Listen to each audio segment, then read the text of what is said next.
Payback. Chapter 36. Before present time. Unedited. Some debts can't be paid with money.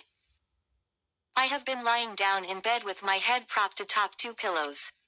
For the past hour I have passed time by staring at the wall clock and listening to every tick as the seconds pass. It's 11:30 p.m. and Jacob is not yet home. I've tried calling him, but he's not picking up. There's something about my husband's behavior that I can't quite place my finger on. He barely speaks to me and the children. Sometimes he leaves the house and doesn't come back until very late.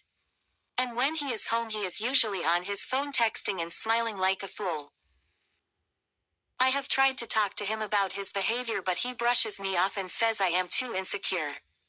My marriage to Jacob has been unstable from the beginning. Jacob and I were friends with benefits who engaged in casual sex back in the days. When I found out I was pregnant, he had no option but to marry me so we could raise our child together.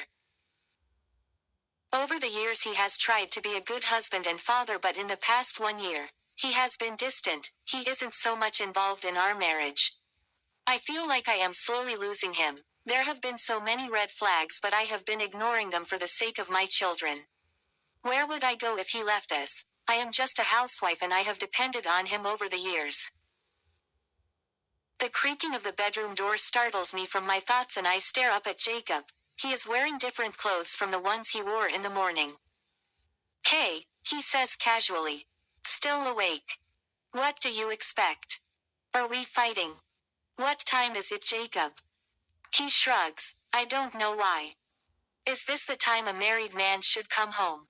I ask, my voice rising in anger. He laughs. "Maureen, you don't have to pretend with me, you know that. What is that supposed to mean? You and I know this marriage is a scam. Yes, we have been together for years and now we have 2 children, but that doesn't mean we have to continue pretending like we are in love.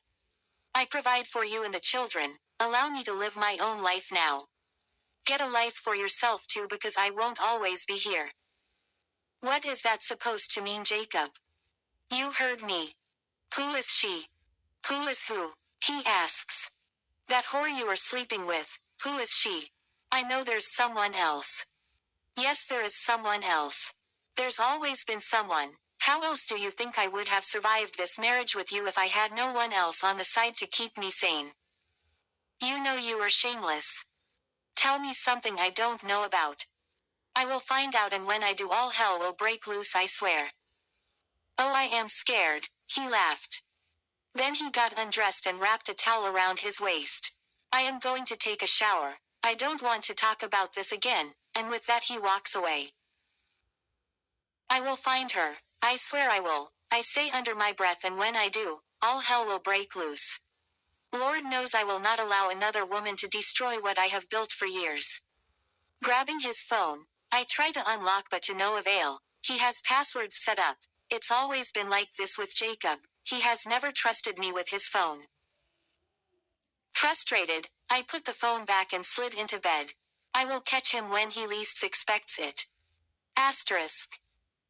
It wasn't long after that night that I found out who Jacob's new woman was, and to say I was shocked is an understatement. It was just a schoolgirl, and from what I managed to find out, she was just in grade 11 and 15 years old.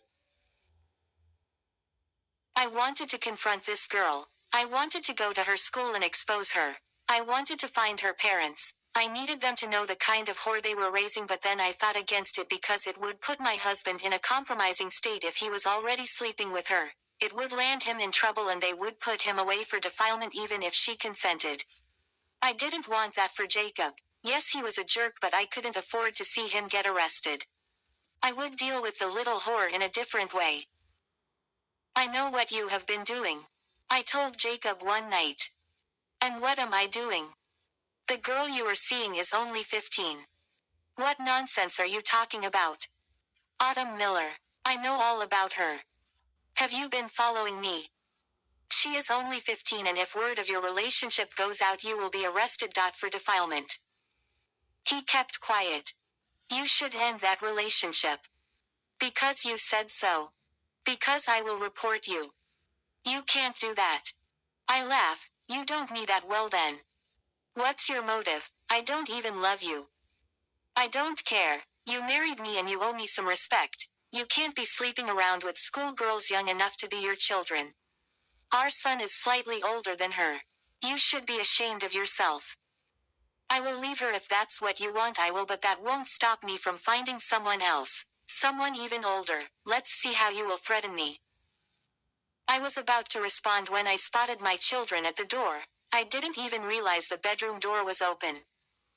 Bernice. Oscar. How long have you been standing there? I panicked. I never wanted my children to know the issues that I had with their father. From the look on Oscar's face, I could tell he had heard everything. See what you have done, Jacob said. This is all your fault. I walked towards my children, held their hands and led them to the living room.